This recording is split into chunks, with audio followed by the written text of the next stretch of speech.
Introduction to Deuteronomy. Deuteronomy is a sermon, actually a series of sermons. It's the longest sermon in the Bible, and maybe the longest sermon ever. Deuteronomy presents Moses standing on the plains of Moab with all Israel assembled before him preaching. It is his last sermon. When he completes it, he will leave his pulpit on the plains, climb a mountain, and die. The setting is stirring and emotion-packed. Moses had entered the biblical story of salvation as a little baby born in Egypt under a death threat.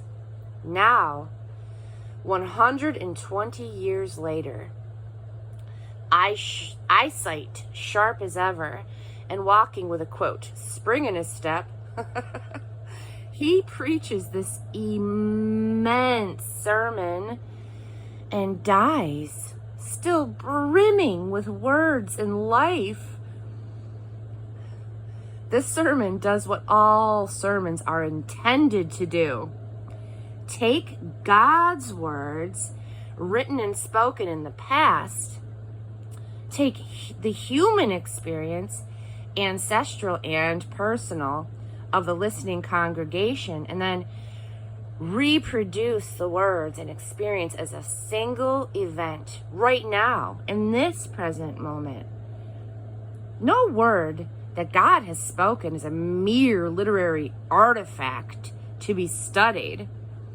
No human experience is dead history, merely to be regretted or admired.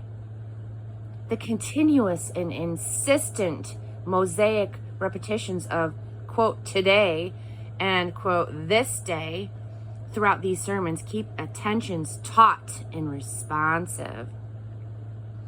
The complete range of human experience is brought to life and salvation by the full revelation of God.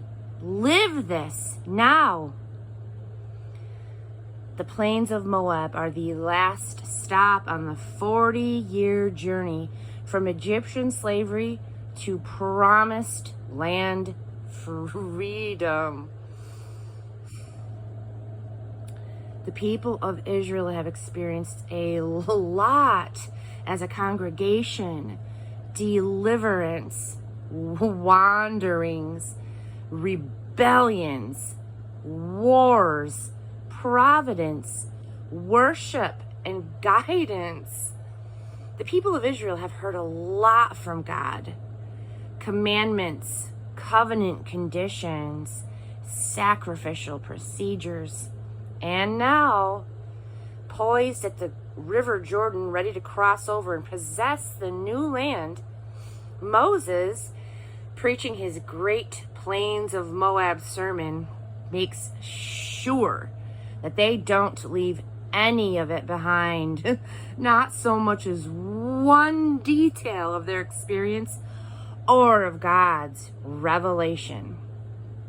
He puts their entire experience of salvation and providence into the present tense, which is in chapters 1 through 11. He puts the entire revelation of commandment and covenant into the present tense, which is in chapters 12 through 28. And then he wraps it all up in a charge and a song and a blessing to launch them into today's obedience and believing, which is in chapters 29 through 34. Let's go. Who's this from? In effect, Moses wrote the constitution of a new nation. Today, a constitution is an agreement among, quote, we the people, about how we want to govern ourselves. But Deuteronomy is an agreement between a king, who is God, and his people. In Moses' day, treaties between kings and their people were common. They typically followed the format that Moses used. Here's what the king has done for you, chapters 1 through 11, and here's how you're agreeing to respond, chapters 12 through 28. And here's the blessing that you can expect, if you follow through, which is chapters 29 through 34. Who's this to? The slaves who fled Egypt were sped on by miracles, but they panicked at the courage and work that living as free people in a dangerous world requires. So God kept them in the wilderness until that spineless generation died out and a younger, gutsier one grew up. But Moses talked to this new generation as though they themselves had been physically present for all the fireworks. They were going to have to live what their parents could not. And as William Faulkner said much later, the past is not history. It isn't even past. When was this written? Possibly 1240 BC. By this time, Aryan warriors from Central Asia had invaded northern India, driving the earlier inhabitants south. Their language and tribal culture were the roots of the diverse languages and territories of modern India. They adopted the caste system of former inhabitants of India.